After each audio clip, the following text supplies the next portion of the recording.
Sky தமிழஞ்சங்கள் அனைவருக்கும் அஸ்ஸலாமு அலைக்கும் வணக்கம். கடந்த வருடம் மே 9ஆம் திகதி மிகவும் பிரம்மாண்டமாக கொழும்பில் நடைபெற்ற புத்தகம் அது டாக்டர் ஷாஃபி ஷிஹாப்தீனின் அநீதிக்கு எதிரான போராட்டம் என்ற நூல் வெளியீடு.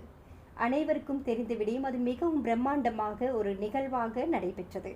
அந்த வகையில் அந்த புத்தகத்தின் ஆங்கில மொழிபெயர்ப்பு இந்த மாதம் 16ஆம் திகதி மிகவும் சிறப்பாக கொழும்பில் நடைபெற இருக்கிறது. அதில் ஒரு முக்கியமான விடயம், அந்த புத்தகத்தை மொழிபெயர்த்த சகோதரி இப்போது எங்களுடைய நேர்காணலில் இணைந்திருக்கின்றார். அவரை நாங்கள் இந்த நிகழ்ச்சிக்கு இப்போது வரவேற்கப் போகின்றோம். அஸ்ஸலாமு அலைக்கும். වලයිකුම් සලාම් වරහමතුල්ලාහි වබරකාතුහු.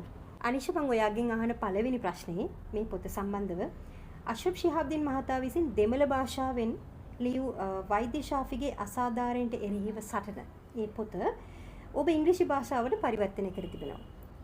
දැන් මේ ඔබට අලුත්ම අත්දැකීමක්ද? ඒ පිළිබඳව ඔබට කොයි වගේ හැඟීමක්ද දැනෙන්නේ? ඇත්තටම අලුත්ම අත්දැකීමක් තමයි. මම ට්‍රාන්ස්ලේෂන් පරිවර්තනය කරලා තියෙනවා මීට කලින්. ඒත් මම කරලා තියෙන්නේ සෝෂල් මීඩියා ඇඩ්වර්ටයිස්මන්ට් කොපි සමාජ මාධ්‍යයට තමයි මම ලියලා තියෙන්නේ සාමාන්‍යයෙන්. එතකොට ඒවයේ මම ඉංග්‍රීසියට පරිවර්තනය කරලා තියෙනවා. ඒත් ඒව සාමාන්‍යයෙන් පොඩි සුළු දේවල්. මේක දැන් ග්‍රන්ථයක් යද්දී සාමාන්‍යයෙන් විශාල දෙයක්. ඒක නිසා මේ ඇත්තටම අලුත් අත්දැකීමක් තමයි. මට මේක හම්බුනේ මම ගොඩක් එක්සයිට් වුණා. ඒ වගේම මම මේක කරද්දිත් මම ගොඩක් සතුටින් තමයි කරේ. because මේක මට ලොකු opportunity එකක් හින්දා. අනිෂ කියන්නේ සාමාන්‍යයෙන් ඉංග්‍රීසි සහ සිංහල ලියන්නටයි කියවන්නටයි කැමති පුද්ගලයෙක්.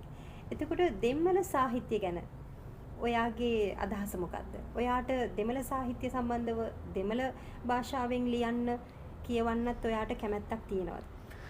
කැමැත්තක් තියෙනවා. ඒත් ගොඩක් මගේ අධ්‍යාපනයේ පැත්තෙන් මම සිංහල සාහිත්‍ය සිංහල භාෂාව ඒවා කරපු නිසාත් මගේ ස්ටඩීස් මම ඉංග්‍රීසි මීඩියම් එකකින් කරපු නිසාත් මට ගොඩක් එක්ස්පෝස් උනේ මම සිංහල and ඉංග්‍රීසි ලිටරචර් එකට තමයි. ඒත් අෂරෆ් ශිහාබ්දීන් මහතාව හම්බ වුණාට පස්සේ යාගේ පොත් කියවලා එයාගේ කලිදේ මනිදන් කියලා පොතක් තියෙනවා. ඒක ෂෝට් ස්ටෝරි කලෙක්ෂන් එකක් එයා ට්‍රාන්ස්ලේට් කරපු. සෝ ඒක කියවලා ඒකෙන් මම හඳුනගත්ත දෙයක් තමයි දෙමළ කියන්නේ හරිම ලස්සන භාෂාවක්. ඇත්තටම සාමාන්‍යයෙන් පොඩි දෙයක් ඒ කියන්නේ නාන් උර්ගිනේන් කියලා කියනකොට ඒක ඉංග්‍රීසියෙන් කියන්න බෑ. කොහොමද කියන්නේ I melted ඒ ඉමෝෂන් එක කියන්න බෑ. I melted කියලා කියන්න බෑනේ. එතකොට ඒකට දිග වැකියක් හොයන්න වෙනවා. ඒක ඒ විදිහටම කියන්න පුළුවන් දෙමළෙන් විතරයි. ඒ නිසා ඒක ලස්සන භාෂාවක්. මට ලොකු උනන්දුවක් තියෙනවා තවදුරටත් දෙමළ ඉගෙන ගන්න and දෙමළ books read කරන්න.